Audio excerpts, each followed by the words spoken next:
ओम नमो भगवते वासुदेवाय।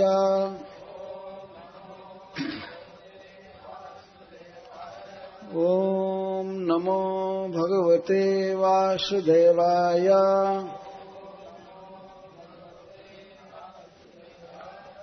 ओम नमो भगवते वासुदेवाय।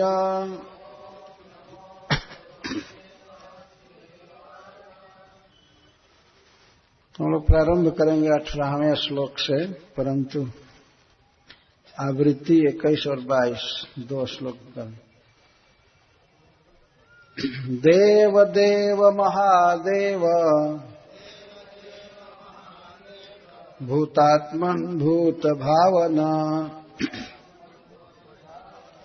त्राहिनः शरणापन्नान् त्रैलोक्य दहनाद्विषात् त्वमेकः सर्वजगतः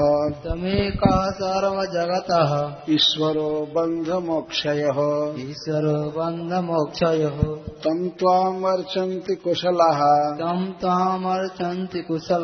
प्रपन्नार्तिहरं गुरुम्। कल कथा के शेष में यह वर्णन आया था कि जब सुधा उत्पन्न नहीं हुई, अमृत उत्पन्न नहीं हुआ, तो स्वयं भगवान अजित मंथन करने लगे। तो एक बृहद श्लोक में सुखदेव गोस्वामी भगवान के सौंदर्य का वर्णन कर रहे हैं। तो अब जब भगवान मथने लगे, देवता दानव भी बहुत जोर से समुद्र मंथन कर रहे थे, तो समुद्र से सबसे पहले विष निकला।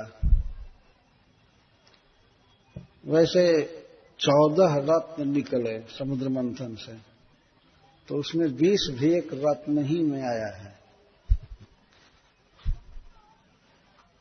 जिस माने में इसको रत्न कहा जा रहा हो,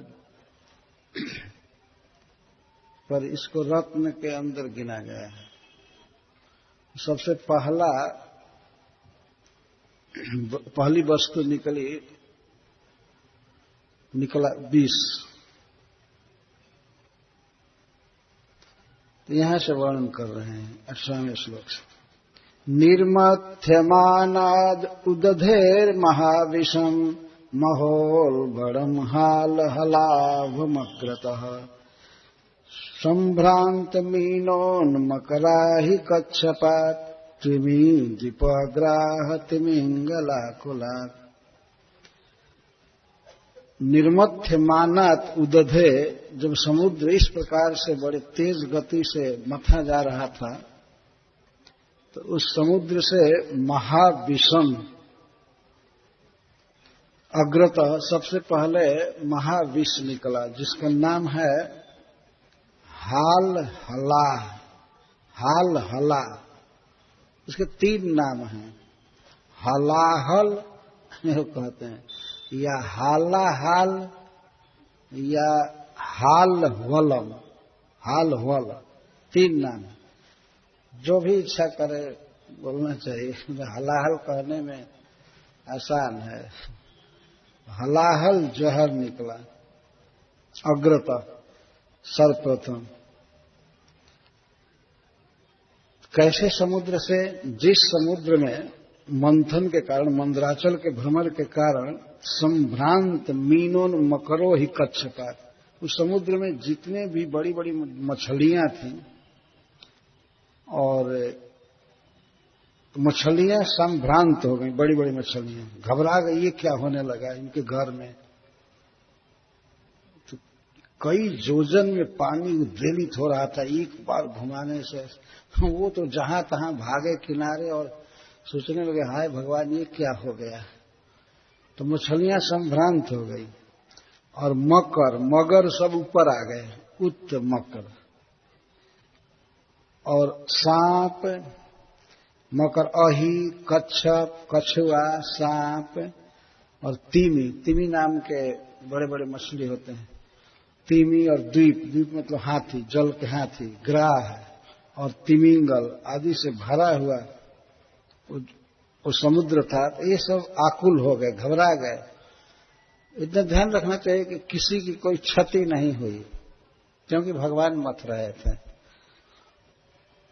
भगवान की शक्ति से ऐसी व्यवस्था थी कि वे लोग लहरों से इधर उधर होते थे, घबराए, लेकिन किसी की जान नहीं गई। बाद में सब व्यवस्थित हो गए किनारे होकर। तो ऐसे घबराए हुए तिमी, द्वीप, ग्राह और तिमिंगल। तिमिंगल कहते हैं जो तिमी को निगल जाए। और तिमी का क्या अर्थ है? तिमी 10 योजन का मत से होता है लंबा, और उसको भी जो निगल जाए उसको तिमिंगल कहते हैं। 100 योजन का होता है। बहुत बड़े बड़े जीव जल में रहते हैं। जंगल में उतने बड़े बड़े जीव नहीं रहते हैं या स्थल पर जितना जल में रहते हैं। भगवान की अद्भुत सृष्टि है। तीनों स्थान में जीवों की सृष्टि किए हैं, जल में, थल में और नभ में। जलचर, थलचर, नभचर। जलचर जीव जो उसे महासमुद्र में रहते थे, दूध में रहते थे, वो सब घबरा गए और उस समुद्र से महाउल्बणम महाविषम अग्रतः अभूत विशेष। अभूत है पर निर्मथ्यमानाद उदधेर महोलबणम महाविषम महोल बड़म हाल हल्ला हो मग्रत। तो निकला समुद्र से विष और सारे जलचर जीव घबरा गए। बहुत भारी भारी थपेड़ों से और दूध के थपेड़ों से लहरों में वो बह रहे थे इधर उधर। तो विष कैसा था इसका वर्णन श्री सुखदेव गोस्वामी करते हैं। तदुग्र वेगम दिशि दिश पर्यधो विसर्प दुपसर्प पद संयम प्रति भीता प्रजादो ध्रुवरंगेश्वर अक्षमाणा शरणम सदा शिवम। वहां पर जो भी मथ रहे थे उस समय की तत्कालिक प्रजा उनके लिए कहा जा रहा है। देवता और दानव जो मथ रहे थे, जब उन्होंने देखा महाभयावह विष उत्पन्न हो गया तो वह विष से बड़ा वेगवान था। वेग उसका बहुत तेज गति से चारों तरफ फैलने लगा, चारों तरफ फैल रहा था। उग्र वेग। कैसे देवताओं को और दानवों को पता लगा कि विष है? क्योंकि उसकी हवा आने लगी तो हवा से उनके शरीर में रोमांच होने लगा, बहुत जलन होने लगी। रोमांच 2 प्रकार से होता है, आनंद से और शोक से भी। तो शोक छा गया। जैसे आपने कभी अनुभव किया होगा, अगर अकस्मात कोई सांप दिखाई पड़ जाए तो रोमांच हो जाता है भय के मारे। तो रोमांच होने लगा और शरीर में पसीना छूटने लगा, जलन उत्पन्न हो गई दैत्य और देवों के शरीर में। उग्र वेग, और उसका बहुत भयावह वेग था बढ़ने का। दिशि दिशि ऊपरी अध, दिशि दिशि, दिशि दिशि का अर्थ है सर्वासु दिक्षु, सभी दिशाओं में, ऊपर नीचे और कोनों में, चारों तरफ वो विष फैलने लगा। दिशि दिशि ऊपरी अध, ऊपर नीचे, विसर्पत, विसर्पत का अर्थ है वो फैलने लगा।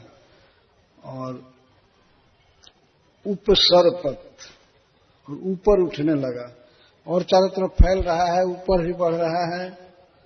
और ऐसा विष जो असह्यम अप्रति, जिसको सह पाना कठिन था, मरना निश्चित था उस विष के चपेट में आकर के। और वो फैल रहा था, एक जगह रहता तो कोई बात नहीं, एक सरोवर में या किसी कुंड में बंद हो जाता, ऐसा नहीं था।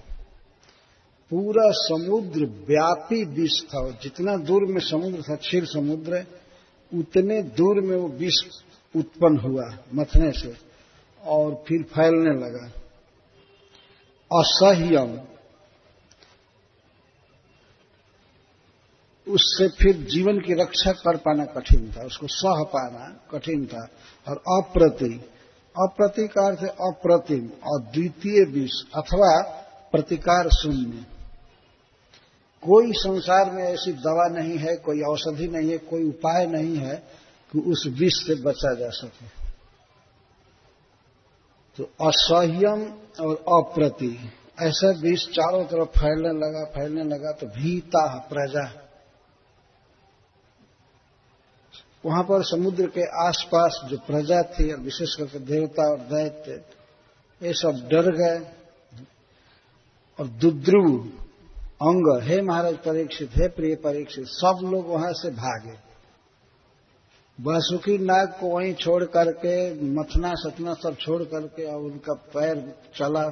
दुद्रुव का अर्थ बहुत तेज गति से भागे तो उसमें से सबसे पहले भगवान ने ही ये नाटक किया। वो चाहते तो वहीं पर भगवान की शरण ले लेते, उस रक्षा कर सकते हैं, लेकिन भगवान ने ही एक नाटक किया, अरे भागो भागो शिव जी बचाएंगे, अब कोई नहीं बचा सकता है। तो भगवान भी थोड़ा भागने का नाटक किया। उनकी बात सुनकर के सब लोग भागे भगवान शिव के पास। ये प्रश्न होता है कि भगवान शिव थे कहाँ? वो कैलाश में थे, अपने घर में, अपने धाम में, और बैठे थे पार्वती जी के साथ। आगे वर्णन आएगा। मुनियों के हित के लिए भगवान शिव हमेशा तप करते रहते हैं, भोगों में कभी नहीं रहते। उनके घर में कभी रसोई नहीं बनी आज तक। जंगल में, पहाड़ में रहते हैं, कंदमूल फल खा लेते हैं, या कोई लाया भेंट दे दिया खा लिए, नहीं तो चूल्हा नहीं जलता है।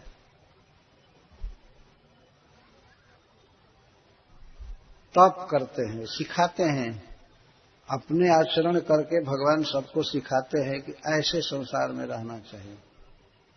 क्यों अपनी आवश्यकता बढ़ा बढ़ा करके लोग मरते हैं? भगवान शिव गृहस्थ हैं। आजकल गृहस्थ होने के कारण लोग बेढंगा संग्रह करते जाते हैं, और संग्रह क्या करते हैं, वो उस जाल में अपने को फंसा लेते हैं और जीवन दुखी होता जाता है। तो भगवान शिव तप करते हैं। जब देखिए तो बैठे भगवान की बातें कर रहे हैं। ऐसा कभी भी शिव जी को नहीं कोई देखा कैलाश पहुंचे और शिव जी डाइनिंग टेबल पर खाते हुए पकड़े जाए, कभी नहीं। या उनके पास मोबाइल हो या कुछ भी हो। आजकल के कीड़े मकोड़े सब मोबाइल रखते हैं। लगता है ये मोबाइल से ही संसार को थामे है, नहीं तो सब साइकिल चला जाएगा। ऐसी दशा होती जा रही। भगवान शिव जगत के ईश्वर होकर भी संग्रह से बिल्कुल दूर, भक्ति करते रहते हैं, जप करते रहते हैं। स्वयं पार्वती जी, माता जी कहती हैं कि तुम पुनि राम राम दिन राति, सादर जपहु अनंग आराती। हे कामदेव के शत्रु, आप रात दिन राम राम रटते रहते हैं। तो ये राम कौन है? पार्वती जी ने पूछा। भगवान कहते हैं वही दशरथ जी के पुत्र राम है, और कौन राम है? बहुत बड़ा उत्तर दिया है, रामायण इसी पर आधारित। तो भगवान शिव कैलाश में थे, लेकिन अब जान बचाने के लिए विष भी फैल रहा था, पर उसके आक्रमण से जान बचाने के लिए बहुत तेज गति से भागते भागते कैलाश पहुंचे। किसकी शरण में गए? औरक्षमाणा शरणम सदाशिवम। औरक्षमाणा, वहां कोई बचा नहीं रहा था। जो बचाने वाले हैं वो तो स्वयं ही नाटक कर रहे थे, भगवान शिव को जश देना चाहते हैं। यह श्री भगवान का स्वभाव है कि अपने भक्तों को वे जश देते हैं। तो भगवान शिव को ये जश देना चाहते हैं कि ये विष की ज्वाला से जलते हुए देवताओं और दैत्यों की, सारे जगत की रक्षा की। जरत सकल सुरवृंद, विषम गरल जही पान किए, तही न भजस मतिमंद, को कृपाल शंकर सरिस। देवता और दैत्य जल रहे थे, मर गए होते, पर भगवान शिव रक्षा किए। ऐसे शिव जी के समान कौन दयालु है, क्यों नहीं भजन करते? तो भगवान शिव के दो स्वरूप हैं। एक स्वरूप यह है कि किसी विशिष्ट जीव को कभी कभी उस पद पर स्थिर किया जाता है भगवान के द्वारा, और कभी कभी इस प्रकार का योग्य जीव नहीं मिलता है तो स्वयं भगवान ही सदा शिव के रूप में उस पद पर रहते हैं। तो उस समय वो साक्षात कृष्ण है, भगवान है। ये जो स्तुति की गई है यहां पर सदा शिव की स्तुति की गई है, इसलिए इसमें सिद्धांत विरोध नहीं देखना चाहिए। एक प्रकार से ये सारी स्तुति भगवान विष्णु की है जो देवता लोग कर रहे हैं। तो भीता प्रजा दुद्रुवुर सहेश्वरा, सहेश्वरा दुद्रुव, ईश्वर के साथ भागे, भगवान भी भागे। भागो रे भागो जान बचाने के लिए। तो सबको अब भगवान की उस लीला पर मुग्धता छा गई, ये ध्यान ही नहीं रहा कि यही सबके रक्षक हैं, इनकी ही शरण में गिर जाए, ध्यान नहीं रहा, क्योंकि वो स्वयं ही भाग रहे थे शिव जी को जश देने के लिए। एक बार श्रील प्रभुपाद जी से पूछा गया कि जब चैतन्य महाप्रभु अवतार लिए भक्ति का प्रचार करने के लिए, भगवान कृष्ण ने अवतार लिया चैतन्य महाप्रभु के रूप में, तो वे भारत को छोड़कर अमेरिका क्यों नहीं आए प्रचार करने के लिए? तो प्रभुपाद जी कहते हमको जश देने के लिए नहीं आए, हमारा नाम बढ़ाना था इसलिए नहीं आए। सीधा उत्तर दिए, भक्ति वेदांत स्वामी का नाम बढ़ाना था कि इन्होंने प्रचार किया पाश्चात्य देश तारिणे, तो इसलिए वो नहीं आए। भगवान जो सबके रक्षक हैं, यहां तक कि शिव जी के रक्षक हैं, ब्रह्मा के रक्षक हैं, वो भगवान क्यों नहीं बचाए वहां पर विष से? क्योंकि वो अपने भक्त भगवान शिव को जश देना चाहते हैं, इसलिए नहीं बचाए। तो वे लीला कर रहे थे, इसीलिए किसी को ध्यान नहीं रहा, सब उनके साथ भागे। सह ईश्वरा, ईश्वर के साथ भागे, भगवान के साथ भागे, अथवा अपने अपने दल के मालिक के साथ भागे। अपना अपना दल था, उसमें हेड लोग थे, वे भी भागे तो साधारण दैत्य और देवता की क्या बात। दुद्रुव तेज गति से भागे, हे अंग। बड़े स्नेह से महाराज परीक्षित को संबोधित कर रहे हैं सुखदेव गोस्वामी, प्रिय परीक्षित, इस प्रकार का संकट आ जाता है, क्या किया जाए? तो लोग भागे। विलोक्यतम देववरम त्रिलोक्या भवाय देव्याभिमतो मुनीनाम आसीनमद्रौ अपवर्ग हेतु तपोजुषाणं स्तुतिभि प्रणेमुः। तीनों लोक के जीवों के उद्भव के लिए, प्रगति के लिए, ये विकास के लिए भगवान शिव दिव्या सह देवी पार्वती जी के साथ अद्रौ आसीनम, अद्रि पर कैलाश पर्वत पर थे। देवी जी के साथ रहने पर भी भगवान शिव मुनीनाम अभिमतम अपवर्ग हेतु तेषामेव अपवर्गाय तपः जुषाण। भगवान शिव पार्वती जी के साथ थे, रहते हैं पर्वत पर ऐसा होने पर भी वे तपस्या में ही रहते हैं, भोग में नहीं रहते हैं। भगवान शिव में एक बार काम वासना पैदा करने के लिए कामदेव को भेजा गया। तो कामदेव आया वसंत ऋतु के साथ, अप्सराओं के साथ और अपनी पत्नी रति के साथ और कई सेना साज के साथ आया शिव जी में काम वासना पैदा करने के लिए। तो वे लोग सब नाच गान कर रहे थे कैलाश में, नाच गान, स्त्रियां नूपुर बजा रही थी और क्या क्या, और मंद शीतल समीर चल रहा था, बसंत ऋतु आ गया मूर्तिमान। भगवान शिव को डिस्टर्ब करने के लिए कि ये कामुक हो जाएं, और तपस्या में थे। तो भगवान ने देखा कि ये सब हमारे आश्रम में आकर ये क्या उपद्रव कर रहे हैं, और उन्हें क्रोध आया। क्रोध से तीसरा नेत्र खुल गया, जबकि वो प्रलय काल में खुलता है। विश्व को भस्म करने के लिए, प्रलय करने के लिए। लेकिन वो क्रोध आया और खोल दिए तीसरा नेत्र, वहीं पर कामदेव जल कर राख हो गया। क्या काम वासना पैदा करेगा। अब तो रति हाय हाय करने लगी उसकी पत्नी, हाय हाय हाय हाय।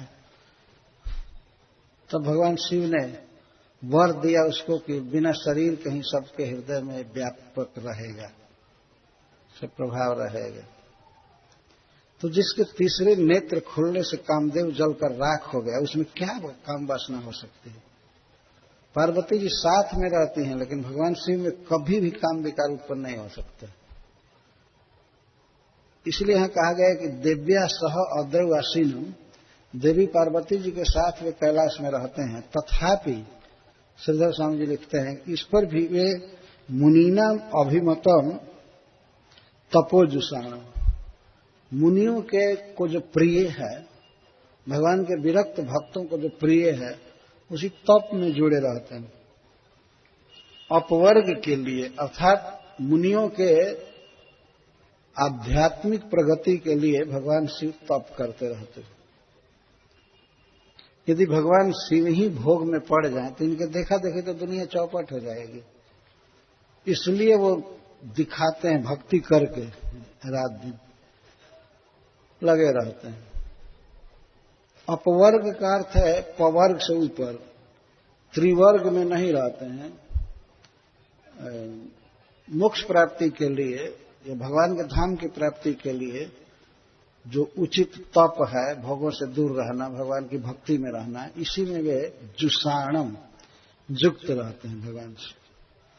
तो ऐसे प्रभु के पास ये सब प्रजापति लोग पहुंचे, मतलब मुनियों में, देवताओं में और असुरों में जो सबसे श्रेष्ठ लोग हैं, वे लोग वहां पहुंच पाए, भागे, और लोग रह गए पर्वत के किनारे इधर उधर। और वहां तक विष नहीं जा सकता था, लोग जीवित बचे थे। लेकिन भगवान शिव के पास खास हेड लोग गए, जो प्रधान लोग थे वे गए। सबके लिए वहां जाने की छूट भी नहीं थी। तो पहुंचे प्रजापतय उच्चु, तो वहां जा करके कैलाश में भगवान शिव की स्तुति करने लगे। सबसे पहले प्रणाम किए, प्रणाम करके इसके बाद स्तुति करने लगे। ये स्तुति के श्लोक यहां बोले गए थे। देव देव महादेव भूतात्मन भूत भावन त्राहिनः शरणापन्नाम त्रैलोक्य दहनाद् विषात्। हे देव देव, देव का अर्थ होता है पूज्य, और देव देव का अर्थ है देवा नाम अपि पूज्य, पूज्य। आप देवताओं के भी आराध्य हैं। देवता और सबके आराध्य हैं। मनुष्यों के लिए देवता आराध्य हैं, पर देवताओं के भी देवता भगवान शिव। देव देव, देवा नाम देव, महादेव, आप महादेव हैं, सर्वश्रेष्ठ देवता हैं, सबसे श्रेष्ठ पूज्य व्यक्ति हैं। और भूतात्मन, आप समस्त जीवों की आत्मा हैं, सबके जन्मदाता हैं। और इसके साथ ही साथ समस्त जीवों को पालने वाले हैं। भूत भावन, भूत भावन का अर्थ होता है जो जीवों का पालन करे। जीवों को उत्पन्न किया है भगवान ने, भगवान शिव ने, और उनका वे पालन करते हैं। भूतात्मन भूत भावन, भूत मतलब जीव।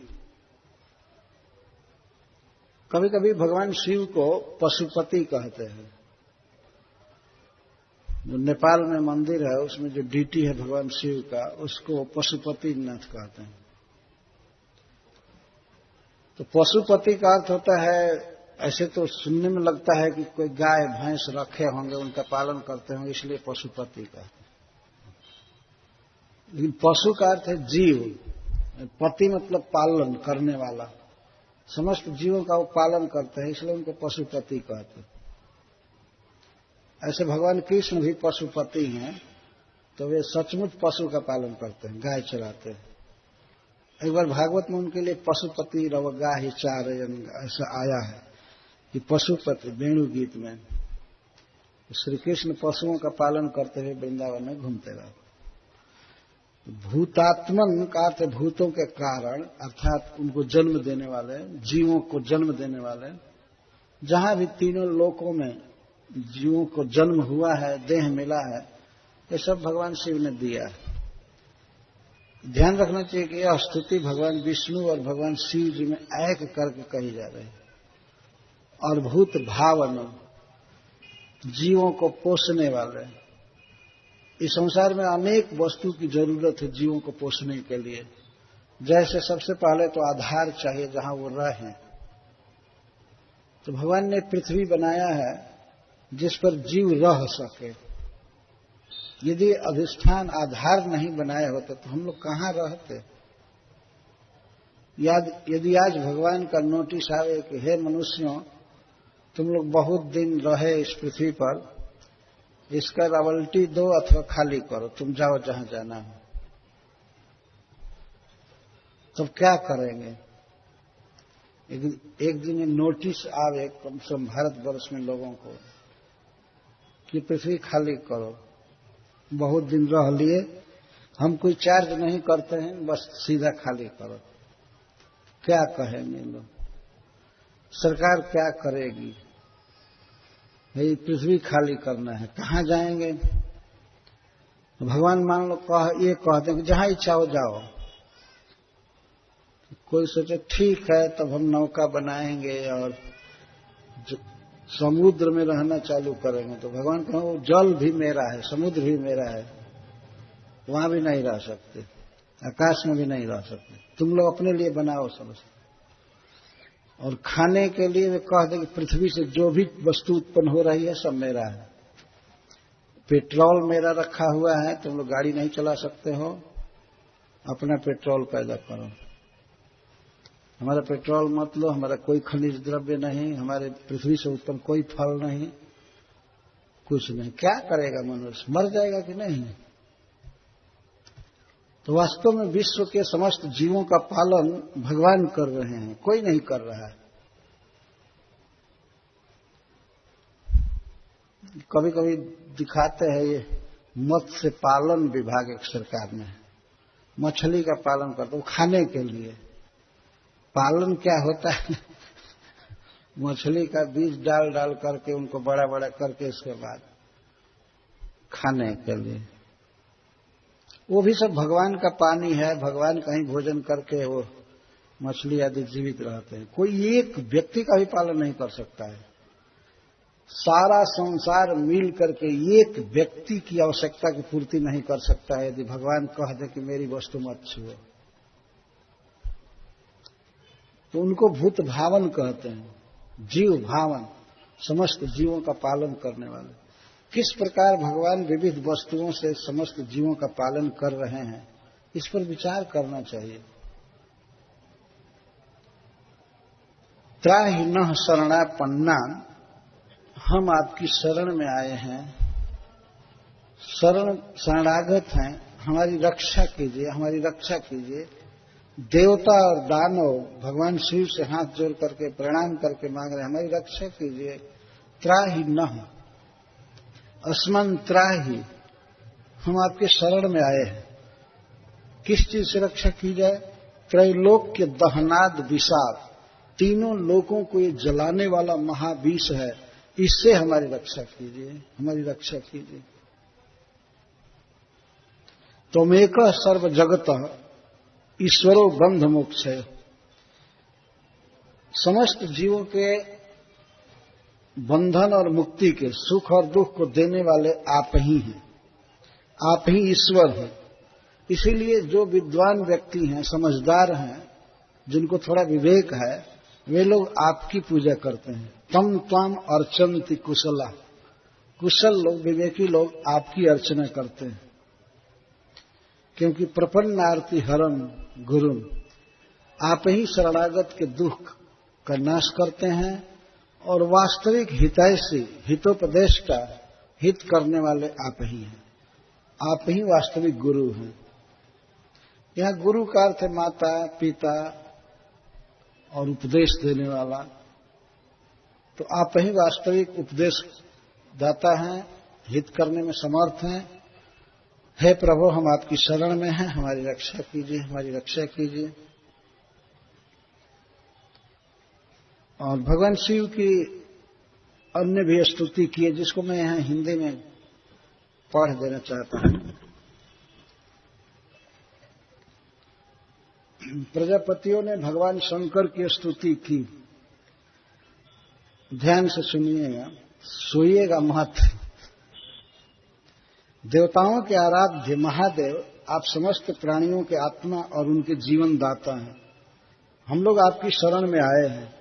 त्रिलोकी को भस्म करने वाले इस उग्र विष से आप हमारी रक्षा कीजिए। सारे जगत को बांधने और मुक्त करने में एकमात्र आप ही समर्थ हैं। इसलिए विवेकी पुरुष आपकी ही आराधना करते हैं, क्योंकि आप शरणागत की पीड़ा नष्ट करने वाले एवं जगत गुरु हैं। प्रभु, अपनी गुणमयी शक्ति से इस जगत की सृष्टि, स्थिति और प्रलय करने के लिए आप अनंत एक रस होने पर भी ब्रह्मा, विष्णु, शिव आदि नाम धारण कर लेते। बहुत सावधानी से सुनना चाहिए, ये भगवान विष्णु की ही स्तुति है। आप स्वयं प्रकाश हैं। इसका कारण यह है कि आप परम रहस्य में ब्रह्म तत्व हैं। जितने भी देवता, मनुष्य, पशु, पक्षी आदि सत अथवा असत चराचर प्राणी हैं, उनको जीवन दान देने वाले आप ही हैं। आपके अतिरिक्त सृष्टि भी और कुछ नहीं है, क्योंकि आप आत्मा हैं। अनेक शक्तियों के द्वारा आप ही जगत रूप में भी प्रतीत हो रहे हैं, क्योंकि आप ईश्वर हैं, सर्वसमर्थ हैं। समस्त वेद आपसे ही प्रकट हुए हैं, इसलिए आप समस्त ज्ञानों के मूल स्रोत, स्वतः सिद्ध ज्ञान हैं। समस्त वेद आपसे ही प्रकट हुए हैं, इसलिए आप समस्त ज्ञानों के मूल स्रोत, स्वतः सिद्ध ज्ञान हैं। आप ही जगत के आदि कारण, महत्त्व और त्रिविध अहंकार हैं, एवं आप ही प्राण, इंद्रिय, पंच महाभूत तथा शब्दादि विषयों के भिन्न भिन्न स्वभाव और उनके मूल कारण हैं। आप स्वयं ही प्राणियों की बुद्धि, वृद्धि और ह्रास करने वाले काल हैं, उनका कल्याण करने वाले यज्ञ हैं, एवं सत्य और मधुर वाणी हैं। धर्म भी आपका ही स्वरूप है। आप ही अ, उ, म इन 3 अक्षरों से युक्त प्रणव हैं, अथवा त्रिगुणात्मिका प्रकृति हैं, ऐसा वेदवादी महात्मा कहते हैं। सर्व वेद स्वरूप अग्नि आपका मुख है। तीनों लोक के अभ्युदय करने वाले शंकर, यह पृथ्वी आपका चरण कमल है। आप अखिल देव स्वरूप हैं। यह काल आपकी गति है। दिशाएं कान हैं और वरुण रसनेन्द्रिय हैं। आकाश नाभि है, वायु श्वास है, सूर्य नेत्र है और जल वीर्ज है। आपका अहंकार नीचे ऊंचे सभी जीवों का आश्रय है। चंद्रमा मन है और प्रभु स्वर्ग आपका सिर है। वेद स्वरूप भगवान समुद्र आपकी कोख है। पर्वत हड्डियां हैं। सब प्रकार की औषधियां और घास आपके रोम हैं। गायत्री आदि छंद आपकी 7 धातुएं हैं और सभी प्रकार के धर्म आपके हृदय है। स्वामी सद्यो जातादि 5 उपनिषद ही आपके तत्पुरुष से अघोर, सद्योजात, वामदेव और ईशान नामक 5 मुख हैं। उन्हीं के पदच्छेद से 38 कलात्मक मंत्र निकले हैं। आप जब समस्त प्रपंच से उपरत होकर अपने स्वरूप में स्थित हो जाते हैं, तब उसी स्थिति का नाम होता है शिव। वास्तव में वही स्वयं प्रकाश है, परमार्थ तत्व है। अधर्म की दंभ, लोभ आदि तरंगों में आपकी अधर्म की दंभ, लोभ आदि तरंगों में आपकी छाया है, जिससे विविध प्रकार की सृष्टि होती है। ये सत्व, रज और तम आपके 3 नेत्र हैं। प्रभु गायत्री आदि छंद रूप सनातन वेद ही आपका विचार है, क्योंकि आप ही सांख्य आदि समस्त शास्त्रों के रूप में स्थित हैं और उनके कर्ता भी हैं। भगवान आपका परम ज्योतिर्मय स्वरूप स्वयं ब्रह्म है। उसमें न तो रजोगुण, तमोगुण एवं सत्गुण है, न किसी प्रकार का भेदभाव ही। आपके उस स्वरूप को सारे लोकपाल, यहाँ तक कि ब्रह्मा, विष्णु और देवराज इंद्र भी नहीं जान सकते। आपने कामदेव, दक्ष के यज्ञ, त्रिपुरासुर और कालकूट विष, जिसको आप अभी अभी अवश्य पी जाएंगे, और अनेक जीवद्रोही असुरों को नष्ट कर दिया है। परंतु यह कहने से आपकी कोई स्तुति नहीं होती, क्योंकि प्रलय के समय आपका बनाया हुआ यह विश्व आपके ही नेत्र से निकली हुई आग की चिंगारी एवं लपट से जलकर भस्म हो जाता है, और आप इस प्रकार ध्यानमग्न रहते हैं कि आपको इसका पता भी नहीं चलता। जीवन मुक्त आत्माराम पुरुष अपने हृदय में आपके जुगल चरणों का ध्यान करते रहते हैं, तथा आप स्वयं भी निरंतर ज्ञान और तपस्या में लीन रहते हैं। फिर भी सती के साथ रहते देखकर जो आपको आसक्त एवं शमशानवासी होने के कारण उग्र अथवा निष्ठुर बतलाते हैं, वे मूर्ख आपकी लीलाओं का रहस्य भला क्या जाने। उनका वैसा कहना निर्लज्जता से भरा हुआ है। इस कार्य और कारणात्मक जगत से परे माया है, और माया से भी अत्यंत परे आप हैं। इसलिए प्रभु, आपके अनंत स्वरूप का साक्षात ज्ञान प्राप्त करने से सहसा ब्रह्मा आदि भी समर्थ नहीं होते, फिर स्तुति तो कर ही कैसे सकते हैं। ऐसी अवस्था में उनके पुत्रों के पुत्र हम लोग कहे ही क्या सकते हैं। फिर भी अपनी शक्ति के अनुसार हमने आपका कुछ गुणगान किया। हम लोग तो केवल आपके इसी लीला बिहारी रूप को देख रहे हैं, आपके परम स्वरूप को हम नहीं जानते। महेश्वर, यदि आपकी लीलाएं अव्यक्त हैं, यद्यपि आपकी लीलाएं अव्यक्त हैं, फिर भी संसार का कल्याण करने के लिए आप व्यक्त रूप में भी रहते हैं। तो यहां तक ये स्तुति है। बीच में खंडित हो रहा था, इसलिए मैं इसको पढ़ा। तब श्रील सुखदेव गोस्वामी कहते हैं, तद वीक्ष्य व्यसनम तासाम कृपया भीषपीड़ितः सर्वभूत सुहृदेव इदमाह सतीम प्रियाम। इस प्रकार जब देवताओं ने भगवान शिव की स्तुति की, तो उनके इस दुख को देखकर भगवान शिव का हृदय द्रवित हो गया। कृपया भीषपीड़ितः, कृपा उत्पन्न हुई अपने हृदय में उनकी दुर्दशा देख करके, और ये बहुत दुखित हुए। दुखित का मतलब उनके दुख को दूर करने की भावना से हृदय द्रवित हो गया। क्योंकि सर्वभूत सुहृद देव, भगवान शिव सभी जीवों के स्वाभाविक हितैषी, सबके प्रति उनकी दया है। सर्वभूत, पशु पक्षी, कीट पतंग, देवता मनुष्य, सबके प्रति उनका स्नेह है, सबके पूज्य हैं। इदमः सतीम प्रियाम। तो देवताओं की प्रार्थना सुनकर भगवान शिव अपनी प्रिया सती से इस प्रकार बोले। भगवान शिव अपनी पत्नी से बात कर रहे हैं। अहो बत भवानी तत् प्रजानाम पश्य वैशसम। हे भवानी, देखो, पश्य देखो, प्रजा के दुख को देखो। वैशसम मतलब दुखम। प्रजा के दुख पर जरा विचार करो। तो माता पार्वती ने कहा कि ये दुख कैसे हो गया। तो वे कहते हैं, क्षीरोद मथनोद भूता कालकूटाद उपस्थित।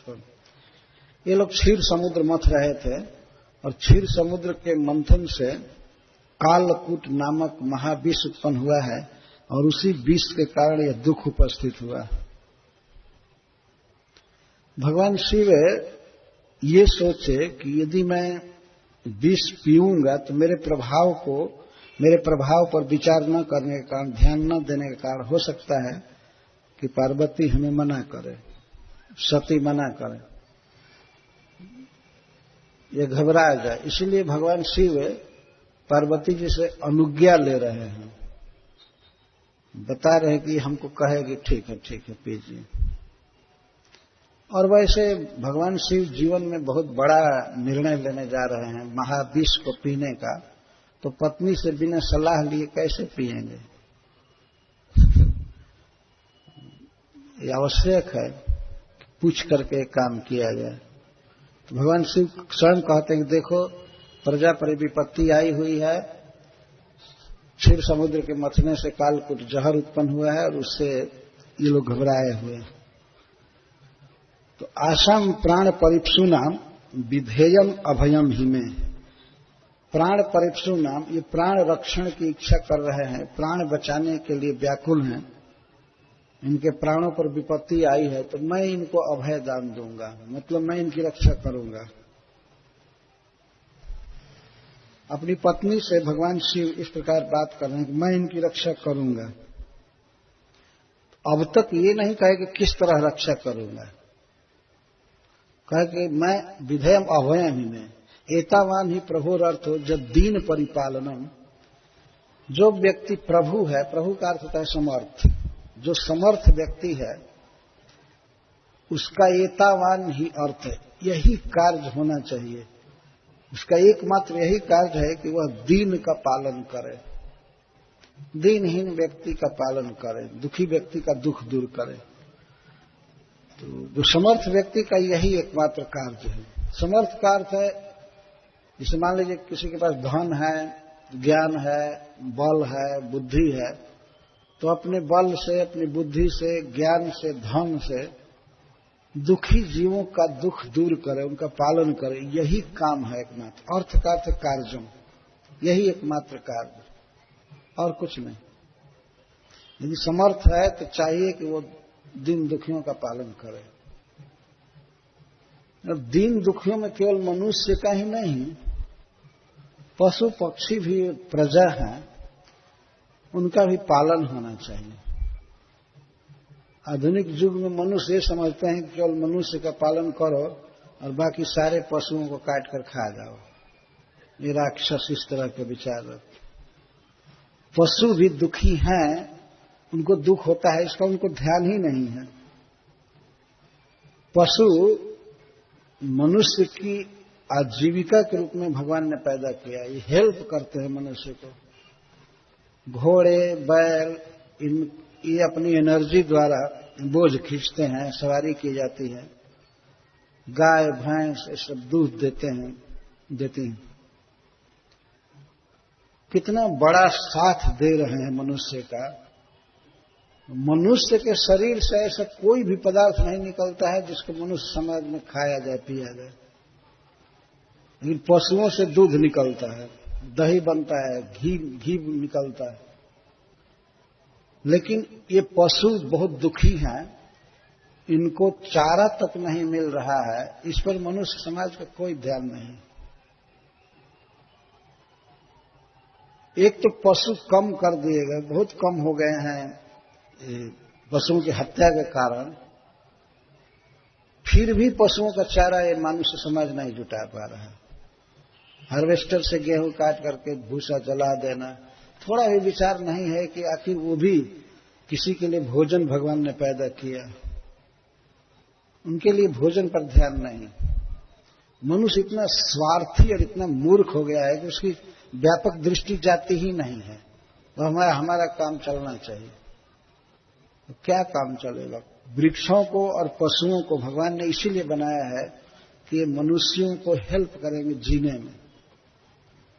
वृक्षों से फल निकलता है, लकड़ी आती है, कई तरह से उपकार कर रहे हैं। और मनुष्य समाज अपने दुख का रास्ता साफ कर रहा है। वृक्षों को काटते जाना, पशुओं की हत्या करना, उनका उचित पालन नहीं करना। तो भगवान शिव कह रहे हैं कि एतावान ही प्रभोर अर्थो जद्दीन परिपालनम, दुखी जीवों का दुख दूर करना, उनका पालन करना, यही है समर्थ पुरुषों का कार्य। तो मैं इनकी रक्षा करूंगा। प्राणै स्वहि प्राणिनः पान्ति साधवो क्षण भंगुरे। है प्रिय, जो साधु जन हैं, सज्जन हैं, सत्पुरुष हैं, वे लोग अपने क्षणभंगुर इस देह के द्वारा भी दूसरे प्राणियों की रक्षा करते हैं, पांति पालन करते हैं। अपना देह भी चला गया, लेकिन कुछ लोग ऐसे होते हैं संत, वो देह की परवाह नहीं करते हैं। प्राणै स्वहि प्राणिनः पान्ति, स्वहि प्राणै, अपने प्राणों से अर्थात अपने देह से, इंद्रियों से, इसको भी बलिदान दे करके वे लोग दूसरों का पालन करते हैं। साधव क्षण भंगुर, आखिर देह है क्षण भंगुर है, कुछ ही समय तक रहता है और दिन पर दिन क्षीण होता जाता है। इसको भंगुर कहते, क्षीण होता जाता है। तो जो सज्जन है अपने देह को महत्व न देकर अपने देह के द्वारा दूसरे प्राणियों की रक्षा करते हैं। बद्ध वैरेषु भूतेषु मोहितेषु आत्ममाया, इस संसार में जीव एक दूसरे से बैर बांधे हुए हैं। बद्ध वैरेषु, दुखी हैं, एक तो बैर करके दुखी हैं, अपने देह की रक्षा करना चाहते हैं और दूसरे के देह को मारते हैं। हिंसा का भाव उनमें भरा रहता है जीवों में, इस संसार में। परंतु फिर भी संत पुरुष, सज्जन पुरुष ऐसे जीवों पर दया करते हैं। ये सब जीव भगवान की माया से मोहित हैं या अपने अज्ञान से भ्रम में पड़े हुए हैं। तो जो सज्जन हैं वे दुखी जीवों का पालन करते हैं। और पुंसः कृपेतो भद्रे सर्वात्मा प्रियते हरि, भगवान शिव बता रहे हैं कि जब कोई व्यक्ति दया करता है दूसरे प्राणियों पर तो क्या फायदा होता है। फायदा ये होता है पुंसः कृपेतो भद्रे सर्वात्मा प्रियते हरि, जब कोई व्यक्ति कृपा करता है दूसरे जीवों पर तो सबके हृदय में वास करने वाले भगवान हरि श्री कृष्ण प्रियते, प्रसन्न होते हैं। यही जीव को सबसे बड़ा फायदा होता है। उसके उस एक्शन से, उसके उस उपकार से भगवान प्रसन्न हो जाते हैं। और जिस व्यक्ति पर भगवान प्रसन्न हो जाते हैं तो जीवन में कुछ भी बाकी नहीं रह जाता है, उसे सब कुछ मिलता है। और जब भगवान उस पर प्रसन्न हो जाते हैं तो मैं भी प्रसन्न हो जाता हूं। भगवान शिव कह रहे हैं कि तस्मा प्रीते हरौ भगवती प्रिये हम सचराचर, जब भगवान प्रसन्न हो जाते हैं किसी व्यक्ति पर, दयालु पुरुष पर, तो मैं भी चर और अचर समस्त प्राणियों के साथ उस व्यक्ति पर प्रसन्न हो जाता हूं। स्पष्ट भगवान शिव बोल रहे हैं कि जो दया करता है दीनहीन प्राणियों के प्रति तो भगवान प्रसन्न होते हैं और मैं भी प्रसन्न हो जाता हूं और सारे जीव चर और अचर उस पर प्रसन्न हो जाते हैं और आशीर्वाद की वर्षा करते हैं। यह है लाभ। हमेशा दया का भाव रखना चाहिए प्राणियों के प्रति, मनुष्य हो या पशु हो, पक्षी हो, सबके प्रति दया का भाव।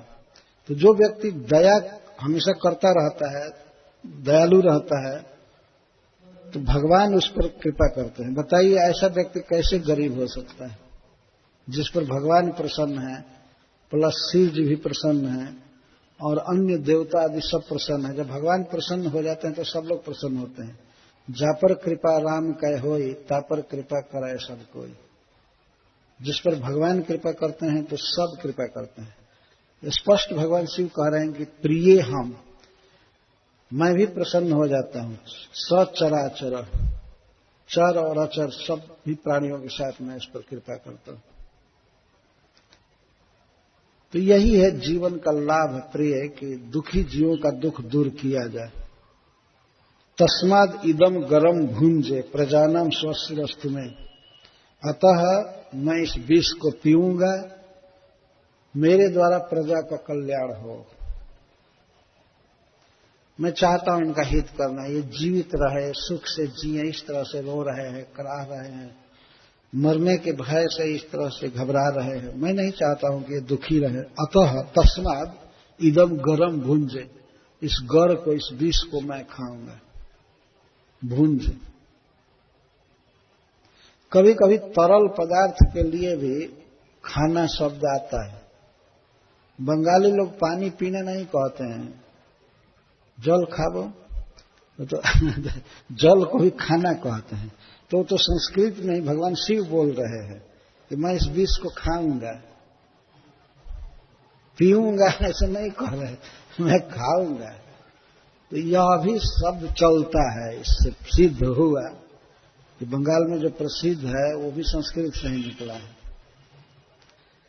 तस्माद इदम गरम भूंजे, भूंजे का अर्थ भोजन करूंगा, भोगूंगा। मैं इस गरल को खाऊंगा, पीऊंगा, ये मतलब हुआ। प्रजानम स्वस्ति अस्तु, प्रजा की शोभन सत्ता हो, ये सुख से रहें, जिए। यदि मैं विष पी जाता हूं, पूरे समुद्र में फैला हुआ, दुनिया में फैला हुआ विष, तो ये सब सुख से जिएंगे, सुखी रहेंगे, हंसेंगे, खाएंगे, पिएंगे, यही मेरा सुख है। कितना उदार विचार है भगवान शिव का। वो कहते तस्माद इदम गरम भूंजे, गरम मन गरल, विष तो पीऊंगा, खाऊंगा। क्यों खाएंगे? किसकी और उपाय से बुझा दीजिए। जैसे फायर विभाग वाले कहीं लगी हुई आग को पानी द्वारा बुझा देते, तो भगवान शिव कोई दूसरा उपाय करके बुझा देते। क्यों वो खुद खाएंगे? इतना खतरा क्यों ले रहे हैं? तो भगवान शिव ने सोचा कि अगर मैं विष को इधर उधर फेंकवाता हूं, कहीं भी रखता हूं, ताकि सब जगह जीव भरे पड़े हैं दुनिया में, सब जगह, तो मर जाएंगे। इसीलिए मैं अपने अंदर ही ले लेता हूं। लेकिन अंदर भी तो उनके अनंत कोटि जीव हैं, उनके उदर में भगवान शिव। इसीलिए उन्होंने विष को भीतर नहीं जाने दिया, कंठ में ही पचा लिया। ऐसा वर्णन आ रहा है। तो इतना कह करके भगवान शिव इस प्रकार अपनी पत्नी से मंत्रणा लेकर के पूछा, ठीक है ना? पार्वती जी ने कहा, ठीक है, आप जो भी करना चाहें। वो तो जानती थी अपने पति का प्रभाव, इसलिए उसने मना नहीं किया, ना बाबू ऐसा मत कीजिए, मैं विधवा हो जाऊंगी, यहाँ है, ऐसा उसने नहीं कहा। वो अपने पति के प्रभाव को जानती थी खूब अच्छी तरह से। विष इनका कुछ नहीं बिगाड़ पाएगा। तो उन्होंने कहा, ठीक है, आपका विचार उत्तम है। आखिर वो भी जगत जननी है, मां है, भगवान शिव की पत्नी है, तो उसकी भी तो समस्त जीवों के प्रति दया है, हृदय में दया है। इसलिए उन्होंने कहा, स्वीकृति दे दिया, ठीक है, आप पीजिए। क्योंकि प्रभावज्ञा अन्वमोदत, भगवान शिव के प्रभाव को जानती थी, इसलिए घबराई नहीं, आनंद से स्वीकृति दे दिया। तो भगवान शिव किस तरह विष पी रहे हैं, उनका प्रकार देखिए। एक तो संपूर्ण विश्व में वो विष फैल चुका है, समुद्र व्यापी विष पूरे समुद्र में व्यापक हो चुका है, और उसको भगवान शिव ने ततः करतलीकृत व्यापी हलाहलम विषम, उस विश्व व्यापी विष को वो अपने करतल पर एक हाथ के तल पर अटवा लिए। देखिए ये ईश्वर का कार्य, कितना लीटर विष फैला है, कोई गिनती नहीं है, सब जगह फैला है, और जल के रूप में ही फैल रहा था। और जिधर फैलता था तो उधर आग लगने लगती थी। ऐसे उस विष को, मतलब ये समझिए कि समुद्र में जितना जल है, दूध है, पानी है, उतना वो था मात्रा में, लेकिन उसको अपनी हथेली पर अटवा लिए।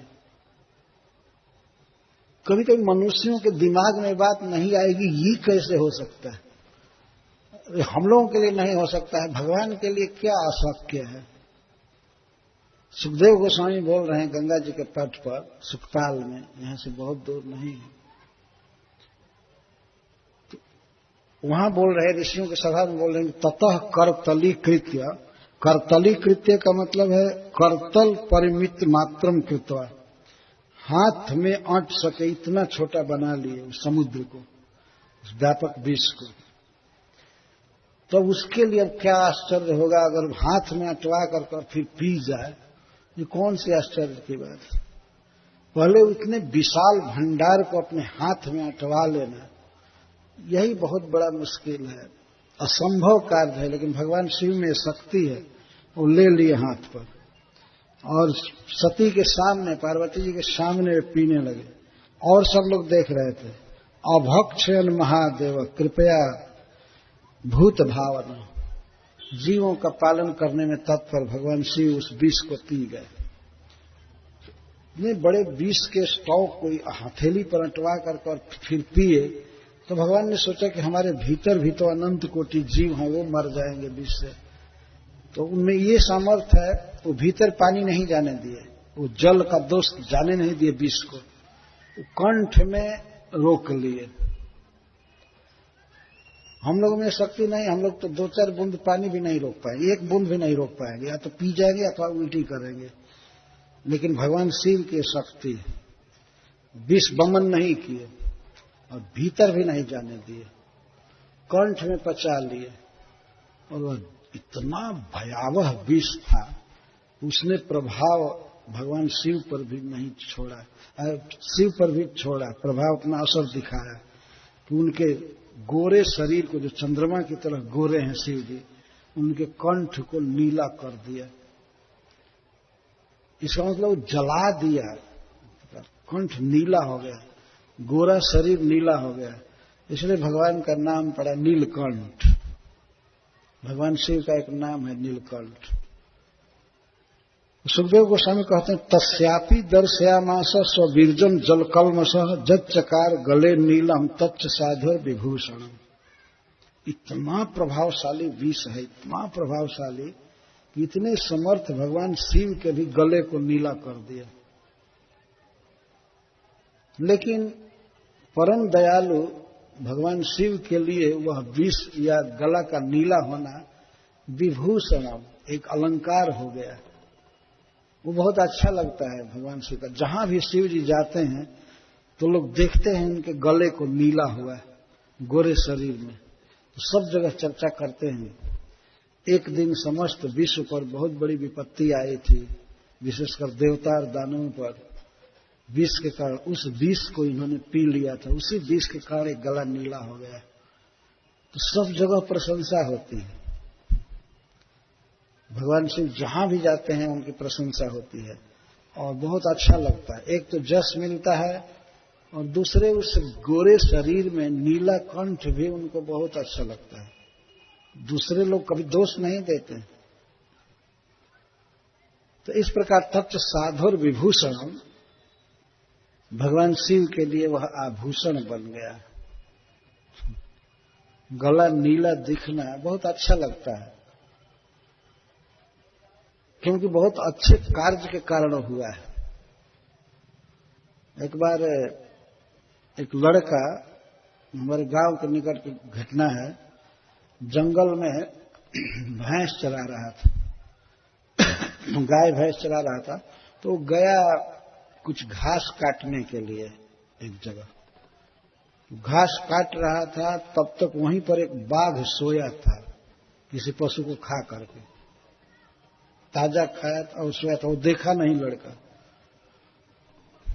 तो बाघ गरजा तुरंत और आया, उस पर चढ़ बैठा। पहले उसने मारा ऐसे थप्पड़ बाघ ने, तो आज भी उसके कान के पास दाग है उस लड़के, जो बाघ ने अपना पंजा मारा और मारा तो वो फिर गिर गया। लड़का गिर गया तो बाघ उस पर सो गया। वो कहता था कि रजाई की तरह उसका पेट कोमल लग रहा था हमको, लेकिन हमारा तो होश उड़ गया कि अब तो जीवन खोना है।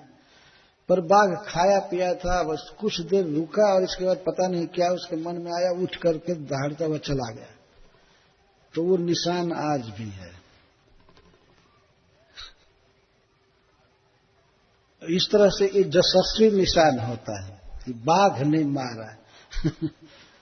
तो ये तो साधारण सी बात है, लेकिन गला नीला हुआ है भगवान शिव का, जगत का इतना बड़ा उपकार कर रहे, सबकी जान की रक्षा के लिए उन्होंने अपने कंठ को नीला बना लिया, जला दिया वो बीज। इस पर एक कवि ने कहा है कि इसी तरह से सज्जन पुरुष को चाहिए कि जब वो किसी की निंदा सुने तो सज्जन पुरुष ऐसा करता है कि किसी की अगर निंदा सुने तो उसे मन में चिंतन नहीं करना चाहिए और वर्णन भी जीभ से नहीं करना चाहिए।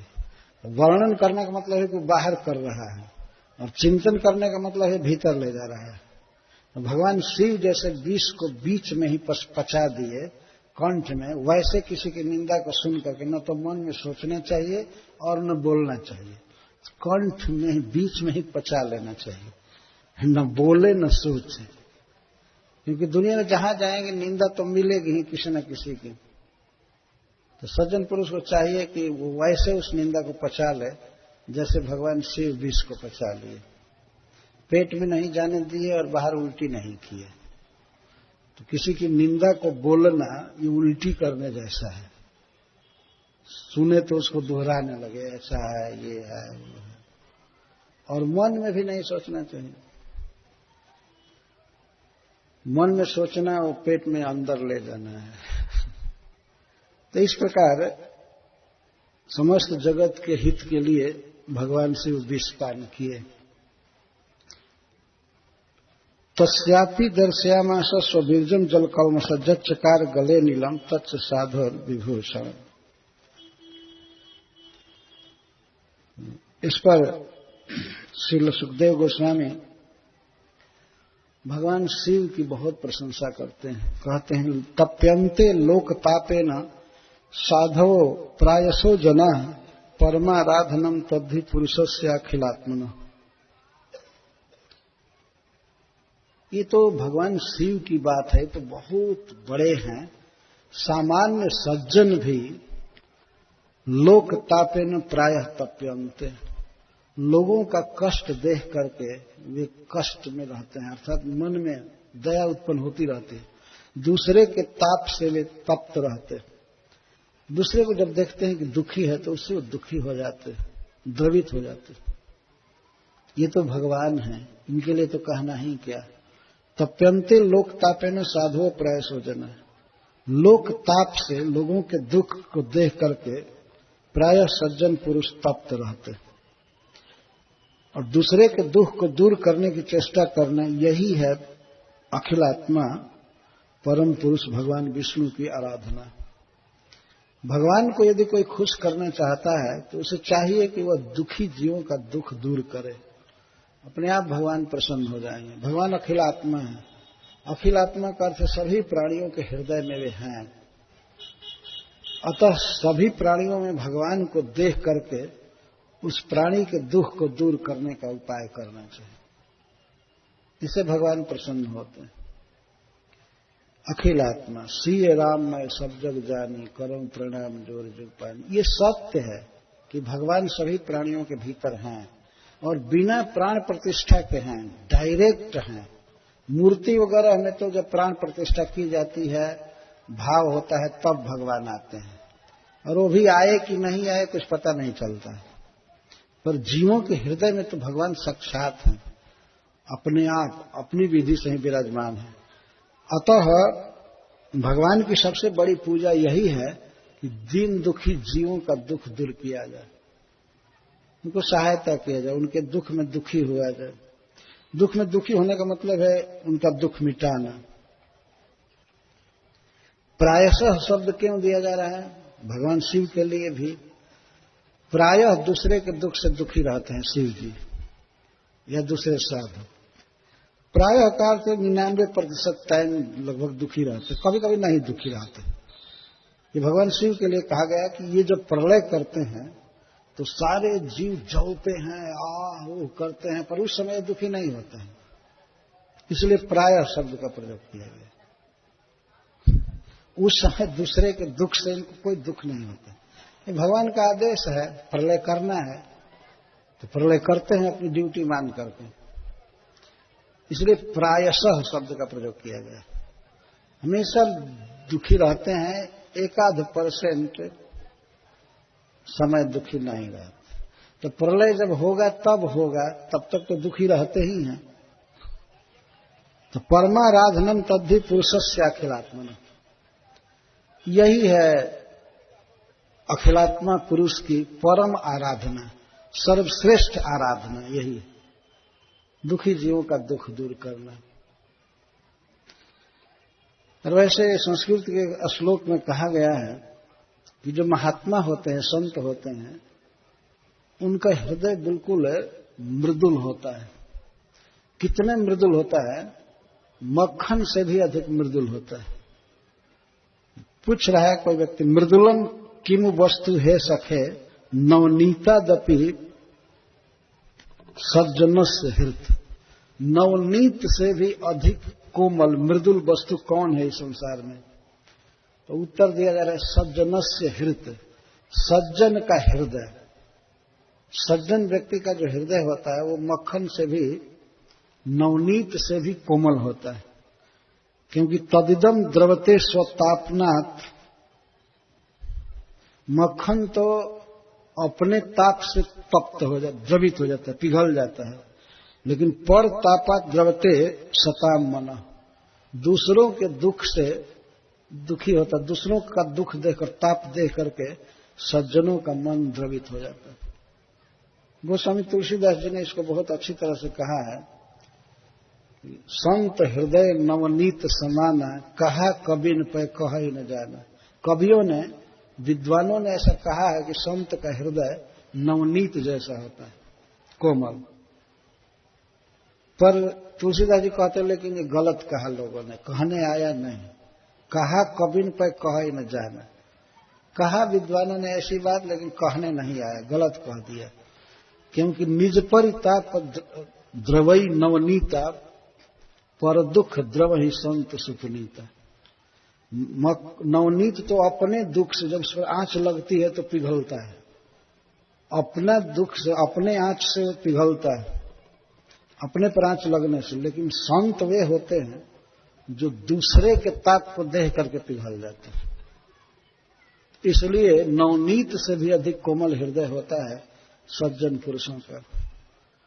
इस सामान्य सज्जन की बात की जा रही है, तो सज्जन शिरोमणि या सज्जनों के परम पूज्य भगवान शिव के विषय में तो कहना ही क्या है। वो इतने कोमल हैं कि सबके जीवन की रक्षा के लिए विष को पी गए। तो श्रील सुखदेव गोस्वामी गंगा जी के तट पर एक कमेंट दे रहे हैं कि लोगों के ताप से, जीवों के ताप से प्रायः सज्जन तप्त रहते हैं, और वास्तव में दुखी जीवों का दुख मिटाना, द्रवित हो जाना, यही है परम पुरुष सर्वात्मा भगवान की आराधना। यही सबसे बड़ी पूजा है। और भी पूजा है भगवान की, लेकिन सबसे अधिक पूजा यही है कि दुखी जीवों का दुख दूर किया जाए। और निशम्य कर्म तत्शंभोर देव देवस्य मीडुषा, प्रजा दाक्षायणी ब्रह्मा वैकुंठश्च सशंसिरे। भगवान शिव के इस कर्म को सुन करके और देख करके सब लोग प्रशंसा किए। जब वो विष पिए तो ये खबर संपूर्ण विश्व में फैल गया तुरंत। इसको सुन करके कुछ लोग देख करके भगवान शिव की बहुत प्रशंसा की। भगवान शिव महादानी हैं, वो तुरंत पिघल जाते हैं, देवताओं के देवता हैं। तो प्रजा, वहां जितने भी देवता और दानव जुटे हुए थे, वे सब लगे प्रशंसा करने भगवान शिव की। और जहां तक खबर गई सब जगह प्रशंसा हो रही थी। दाक्षायणी और दक्ष प्रजापति की पुत्री सती भी बहुत प्रशंसा की, बहुत अच्छा किए आप, बहुत अच्छा किए। उनके इस दयालु स्वभाव को देख करके सब धन्यवाद दे रहे थे। और ब्रह्मा जी प्रशंसा करने लगे। वैकुंठश्च सशंसिरे, और स्वयं भगवान अजित भी बहुत प्रशंसा की। भगवान विष्णु बहुत प्रशंसा कर रहे थे। धन्य है, संपूर्ण इतिहास में ऐसा कार्य कोई नहीं किया जो दूसरों के हित के लिए अपने हृदय में, अपने शरीर में विष को रख ले। बहुत बहुत धन्यवाद दे रहे थे। सशंसिर में सब प्रशंसा कर रहे थे। प्रजा, दाक्षायणी, ब्रह्मा, वैकुंठ और चकार से अनुक्त समुच्चय और अन्य सब लोग भी शिव जी की प्रशंसा कर रहे थे। प्रस्कन्नम पिबतः पाणे जत्किंचित जगृहु स्मते वृश्चिका ही विशो सभ्यो दंड सुकश्च ये फले। भगवान शिव एक लीला किए। जब वो करतल में अटवा लिए विष को और पिए, तो उन्होंने जानबूझ करके 2-4 बूंद गिरा दिया, उससे विष के प्रभाव को दिखाने के लिए। तो जब पी रहे थे, ऐसा नहीं था कि सावधानी से उनकी अंगुलियों के संधि से वो बह करके चला गया। इतना भगवान शिव के हाथ से नहीं गिर सकता है, कोई बच्चा नहीं है। लेकिन उन्हें गिराया, प्रस्कन्नम, वो विष थोड़ा गिरा तो उसको पिया कुछ लोग, कुछ जीवों ने। वृश्चिक अहि, बिच्छू सब पिए, उसको चखे। और सर्प, विषो सद्यो, और विष लताएं, विष के जो पौधे होते हैं बहुत विषैले, जिनको पीने से आदमी मर जाए। और दंड सुकष्ट, और बड़े बड़े सर्प आदि, अथवा कुत्ते, सियार और मच्छर, विषैले मच्छर। दिल्ली में कौन मच्छर बहुत खतरनाक पाया जाता है? डेंगू। तो ये सब पिए हैं उस हलाहल को। एक बार एक व्यक्ति ने हमसे पूछा कि जब उस विष से सारी दुनिया जल रही थी, देवता दानव सब हाहाकार कर रहे थे, तो ये बिच्छू सांप ये सब मरे क्यों नहीं उस ज्वाला से? ये लोग और विषैले हो गए, इनकी शक्ति बढ़ गई, ये मरे क्यों नहीं? तो हमारे पास तो कोई उत्तर नहीं था। ये भगवान की इच्छा है, और क्या कहा जा सकता था? बड़े बड़े देवता जल रहे थे, मरने की हालत में थे, और उसी विष को डायरेक्ट पिया मच्छरों ने, सियार ने, कुत्ता ने, या सांप बिच्छू सब पिया, और इनकी शक्ति और बढ़ गई।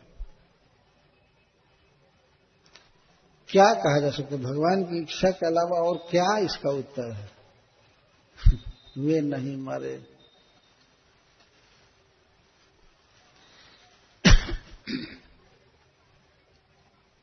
इसके द्वारा यहां ये वर्णन किया जा रहा है कि विषस तीव्रता, विष कितना तीव्र था कि थोड़ा थोड़ा ग्रहण करने वाले फिर इतने विषैले हो गए। तो अपने आप वो स्टॉक में कितना भारी भयावह वस्तु था। तो भगवान श्री इस प्रकार विष को पिए। अब श्रील सुखदेव गोस्वामी विष पीने के बाद फिर से समुद्र मंथन की कथा चालू कर रहे हैं। फिर सब जुटे आए स्पॉट पर उत्साह के साथ और भगवान कच्छप तो पीठ पर पर्वत को लिए ही थे, वो डूबा नहीं था, छोड़ छाड़ करके चले गए थे, सब तबाह गया था, जैसे टीका पड़ गया था। आए फिर से चालू किए, बहुत भारी खतरा से बच गए। और भगवान ने तो पहले ही देवताओं को कहा था कि विष उत्पन्न होगा, डरना मत, उसको शिव जी पी जाएंगे, घबराना मत।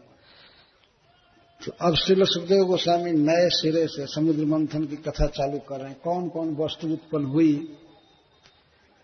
श्री शुक उवाच पीते गरे वृषांकेण प्रीतास्ते मर्दानवाः। वृषांकेण वृष पर चलने वाले, बैल पर चलने वाले भगवान शिव के द्वारा जब विष पी लिया गया तो प्रीता अमर दानवा, देवता और दानव सब बहुत प्रसन्न हुए, विष की विपत्ति चली गई। कभी कभी जब कोई व्यक्ति भगवान पर रंज होता है, जैसे नारद जी एक बार रंज हुए थे, तो भगवान पर दोष देते हैं कि समुद्र मंथन हो रहा था तो शिव जी को बुद्धू बना करके, पागल बना करके उनको विष पिला दिए तुमने, और अपनी लक्ष्मी लिया और कौस्तुभ मणि लिए। देखो यही व्यवहार है। आप रमा मणिचार, स्वार्थ साधक कुटिल तुम सदा कपट व्यवहार। भगवान उसमें क्या किए थे? क्या भगवान शिव जी को बुद्धू बना करके पिलाए थे जहर? तो इस तरह का विचार कभी कभी तार्किकों के मन में होता है, नास्तिकों के।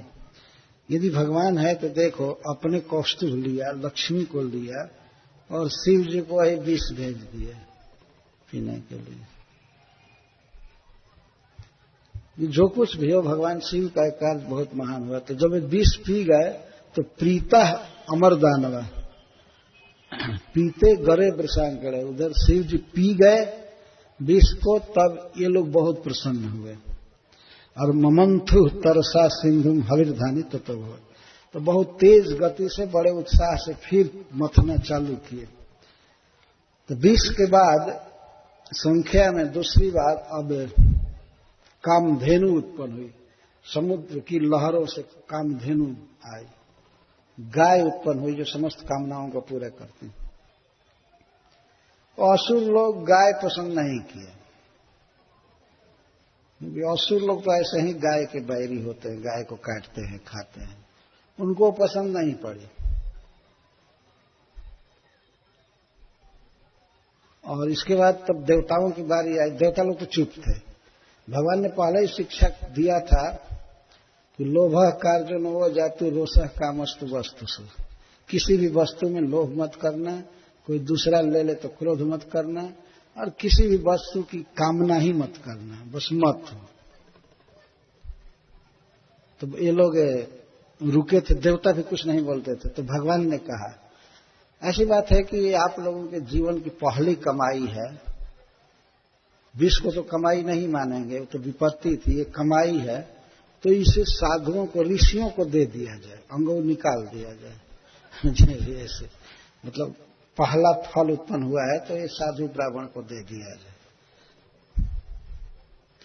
तो सब लोग कहा ठीक है, असुरों ने भी कहा ठीक है ठीक है ठीक है, क्या हम लोग दान देने में थोड़े कम है, हम लोग भी, हमारी कमाई है तो हम भी गोदान कर रहे हैं।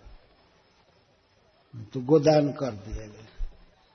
ऋषि लोग एक भी मथने में नहीं थे, लेकिन उन लोगों को दिया गया इस तरह से पहला फल। हम लोगों ने देखा है गांव में जब खलिहान में ढेरी लगती है अनाज की, तो उसमें से कुछ सूप या कुछ अनाज निकाल करके ब्राह्मणों को दे दिया जाता है। जनरल नियम, थोड़ा दे या जो भी दे निकाला जाता है। तो समुद्र मंथन की ये पहली कमाई ऋषियों को दी गई। तो तामग्निहोत्रीम ऋषि जगृहुर ब्रह्मवादिना, वेद के अनुसार जीवन चलाने वाले, वेद पढ़ने वाले, पुराण आदि पढ़ने वाले ऋषि लोग उस अग्निहोत्री को लिए। अग्निहोत्र, होत्र का अर्थ होता है घी, और होत्री माने घी देने वाली, जो घी उत्पन्न करते हैं, दूध देते हैं, दूध से घी बनता है, तो इस घी से देवताओं को पुष्ट किया जाता है। तो ऋषियों ने यज्ञ करने के लिए, शुद्ध हवि के लिए उस गाय को ले लिया, शुद्ध देसी घी, और वो भी काऊ घी। इसके लिए ऋषियों ने लिया। इससे यह भी शिक्षा मिलती है कि ऋषियों को गाय की सेवा करनी चाहिए। गोदान किया गया। ततः उच्चैश्रवा नाम हयो भूत चंद्र पांडुरः तस्मिन् बलि स्पृहां चक्रे नेन्द्र ईश्वर शिक्षया। इसके बाद उच्चैश्रवा नाम का घोड़ा निकला तरंगों पर। एक बार कोई चीज उत्पन्न होती थी तो बंटवारा हो जाता था, इसके बाद फिर चालू होता था, रोक करके मंथन और बंटवारा होता था। भगवान वहां पर थे सब। तो जो उच्चैश्रवा घोड़ा निकला, चंद्रमा की तरह श्वेत वर्ण का घोड़ा, बहुत सुंदर। तस्मिन बलि स्पृहां चक्र, वहां बलि खड़े थे, असुरों के सरदार वही थे। तो उन्होंने कहा अहम गृह्णामि, ये मैं लूंगा। और उस दल के नेता थे इंद्र। तो न इंद्र ईश्वर शिक्षा, पहले ही भगवान ने उनको शिक्षा दिया था कि तुम मत स्पृहा करना, इसलिए इंद्र भगवान चुपचाप खड़े थे। और भगवान ने भी कहा था कि कोई दूसरा ले ले तो क्रोध भी मत करना है।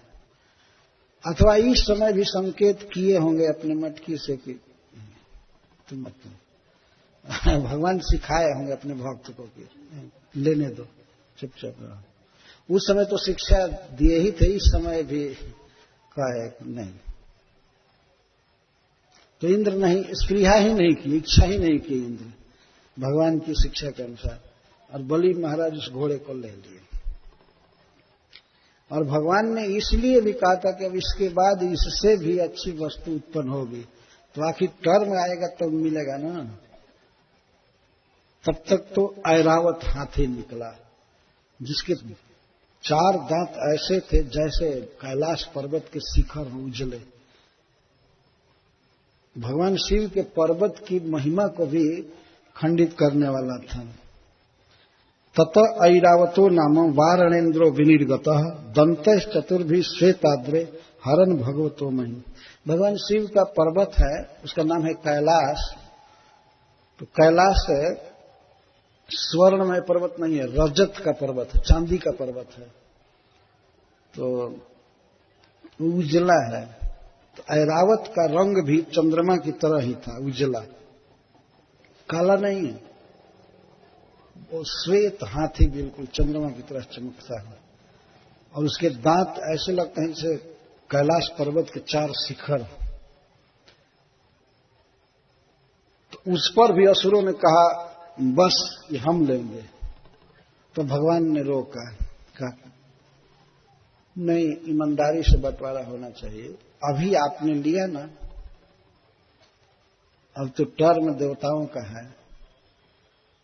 तो भगवान अब वहां थे, इसलिए वो लोग क्या कर सकते थे, ठीक है ठीक है। तो देवराज इंद्र को वहां थी मिला ऐरावत। बहुत देर के बाद कोई चीज उत्पन्न होती थी। उसके बाद फिर मंथन चालू हुआ।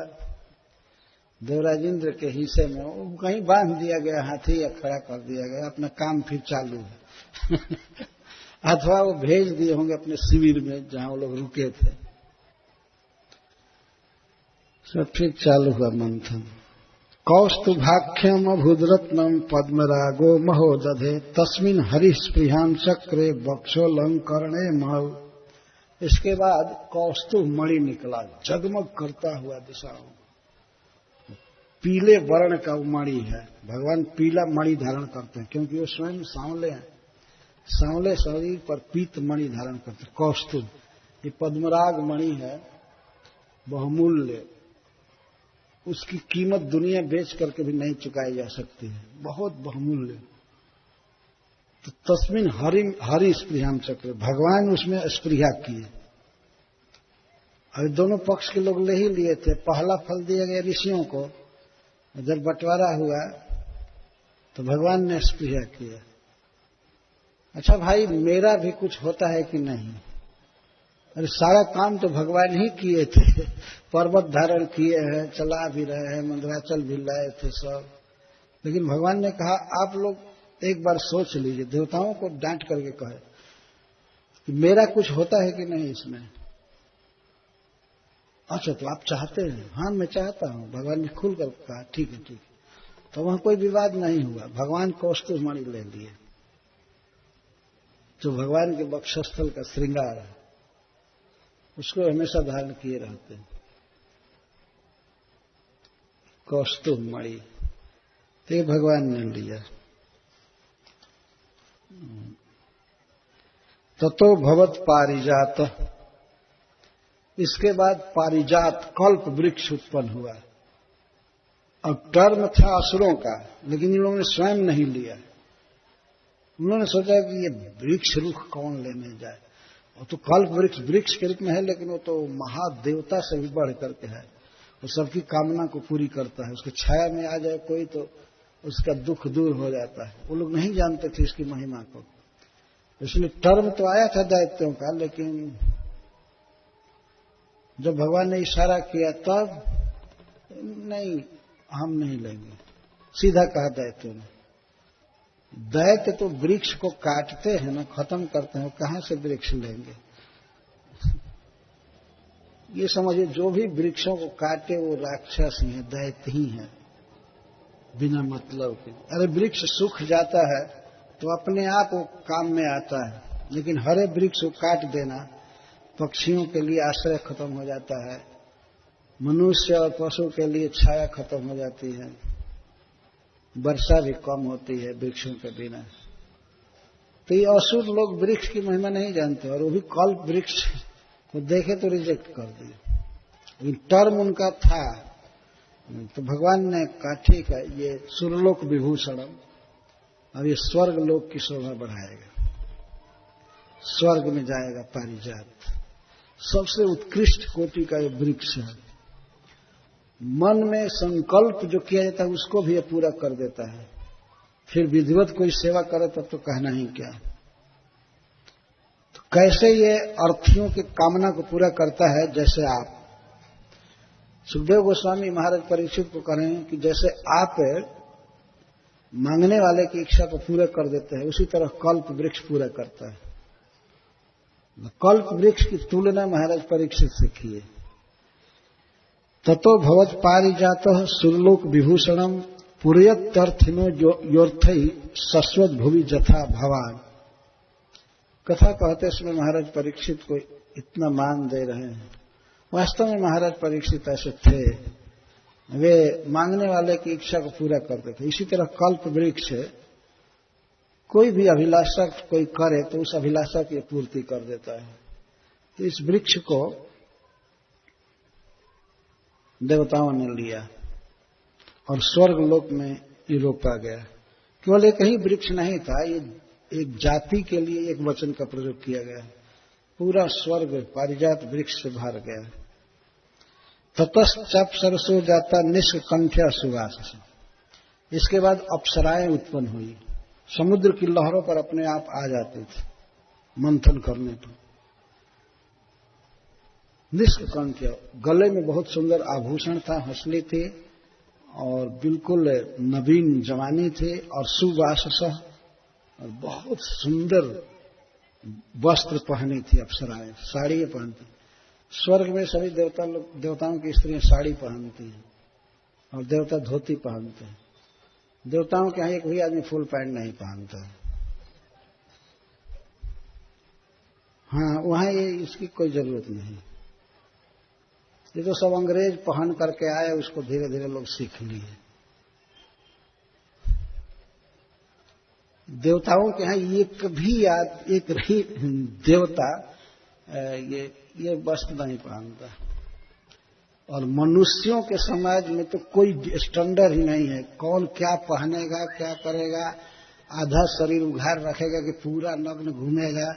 कोई यहाँ स्टैंडर्ड है न कोई वास्तव में मर्यादा है, धारणा है।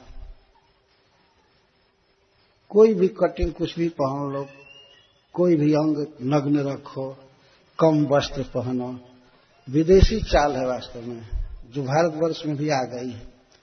विदेशों में पुरुष तो फुल पैंट पहनते हैं, पूरा शरीर झाँक करके रहते हैं, और स्त्रियां चड्डी पहनकर घूमती हैं एकदम खुलम खुला। शायद ही कोई स्त्री फुल पैंट पहनी हो, ये देखा जाता है। और ये भूत प्रेत का काम है बिना वस्त्र के रहना। भूतों को कोई साइज कपड़ा नहीं मिलता है, तो अब के लोग अब भूत प्रेत बनना चाहते हैं। जितना शरीर को खुला रखो, खुला रखो। हम लोगों को अपनी संस्कृति को कायम रखना चाहिए, नहीं तो कहां संसार जाएगा कुछ भी नहीं कहा जा सकता। मर्यादा रहनी चाहिए पहनाव में, खाने में, पीने। तो सुवास अप्सराओं के, देव स्त्रियों के वस्त्र का वर्णन सुखदेव गोस्वामी कर रहे हैं। सुवास बहुत सुंदर साड़ियां पहनी थी। रमणीय स्वर्गिणा बल गति लीला व लोक नहीं। तो जब स्त्रियां उत्पन्न हुई तो असुरों ने कहा हमारा टर्म है। भगवान ने कहा कि नहीं, आपका टर्म नहीं है। आपका टर्म दिया गया था, आपने लिया नहीं, इसलिए आप इस समय नहीं ले सकते। टर्म देवताओं का है। तो चुप हो गए। ये देवताओं को दी गई स्त्रियां। इसलिए सुखदेव गोस्वामी कहते हैं स्वर्गिणाम रमणीय। स्वर्ग में देवताओं को रमाने वाली स्त्रियां अपनी गति से, अपनी चाल से, हास से, अपनी तिरछी चितवन से या अपने सौंदर्य से देवताओं को सुख देती हैं। तो उन्हें देवताओं को दिया गया, ये अर्थ है। ततश्चाविर्भूत साक्षात श्री रमा भगवत परा। इसके बाद समुद्र मंथन चालू हुआ और उस दूध के समुद्र के लहरों पर श्री जी प्रकट हुई, सारे 10 दिशाओं को जगमग करती हुई। वास्तव में भगवान नारायण की वो नित्य प्रेयसी है, नित्य प्रिया है। लेकिन इस समुद्र मंथन में प्रकट होकर के सबको छोड़ करके, सब में दोष बता करके और वे भगवान को वर्ण करेंगी, यह शिक्षा दे रही है कि इसी प्रकार किसी भी जीव को चाहिए कि वह भगवान को वर्ण करे, और किसी का आश्रय लेकर के वो क्या करेगा। तो श्री लक्ष्मी जी प्रकट हुई। श्री रमा भगवत परा, भगवत परायण है, सदा भगवान की शरण में रहती है। लक्ष्मी जी कहते हैं कि नारायणे तो एक मना बसाने, मैं नारायण के हृदय पर एक मन से रहती हूं। वो चंचला लक्ष्मी जी, लक्ष्मी जी के दो स्वरूप है। एक तो संपद रूपा लक्ष्मी, समस्त धन की स्वामिनी, अधिकारिणी, अधिष्ठात्री देवी, और दूसरा उनका रूप है भगवत प्रेयसी, भगवान की प्रिया पत्नी। तो यहां पर दोनों रूप का वर्णन किया जा रहा है कि श्री जी प्रकट हुई। श्री कहते हैं समस्त सौभाग्य, सुख, धन, संपत्ति की अधिष्ठात्री, स्वामिनी। इस संसार में कोई व्यक्ति कुछ भी पहन रहा है, खा रहा है, पी रहा है, ये सब श्री जी की कृपा है, वो दे रही है वास्तव में। चाहे वो अन्न के रूप में हो, दूध के रूप में हो, या कपड़ा के रूप में हो, जूता के रूप में हो, घर के रूप में हो, जो भी परवरिश हो रही है सारे जीवों की, वो सब जगत जननी श्री जी दे रही, लक्ष्मी जी दे रही। समस्त संपत्ति के अधिष्ठात्री हैं, तो मूर्तिमती संपत्ति प्रकट हुई है। यहां पर मुख्य आशय यही है कि संपद रूपा लक्ष्मी जी प्रकट हुई है, जो सबका तिरस्कार करके, छोड़ करके और भगवान को वर्ण की है। तो नित्य प्रेयसी हैं, भगवान के नित्य प्रियतम है, फिर भी यह लीला लक्ष्मी जी ने किया, यह हम सबको शिक्षा देने के लिए। तो मैं कल यह वर्णन करूंगा किस प्रकार श्री जी का अभिषेक हुआ। ये ध्यान रखना चाहिए कि श्री जी जब प्रकट हुई लक्ष्मी जी, तो वे वहीं पर देवताओं के दृष्टि में मां जैसे लग रही थी, क्योंकि जगत जननी है, भगवान की प्रेयसी है, और जो असुर थे वे कामुक भाव रखे थे, उन्हें वो जगत जननी के रूप में दिखाई नहीं दे रहे थे। पर जो भक्त हैं वो तो उनकी सेवा में लग गए। भगवान इंद्र उनके लिए आसन लाए, कोई वरुण देवता ये लाए, वो लाए, सेवा करने लगे, अपने मां की सेवा कर रहे हैं। लक्ष्मी जी की कृपा से ही सारा जगत खाता है, पीता है, सुखी रहता है, और ये भगवान की प्रेयसी हैं। तो भगवान की प्रेयसी के रूप में सभी देवता देख रहे थे, ये हमारी मां है, बड़े स्नेह से। तो अपने मां की, लक्ष्मी जी की लोग सेवा करने लगे। कौन देवता क्या सेवा कर रहे हैं इसका वर्णन कल आएगा। और इसके बाद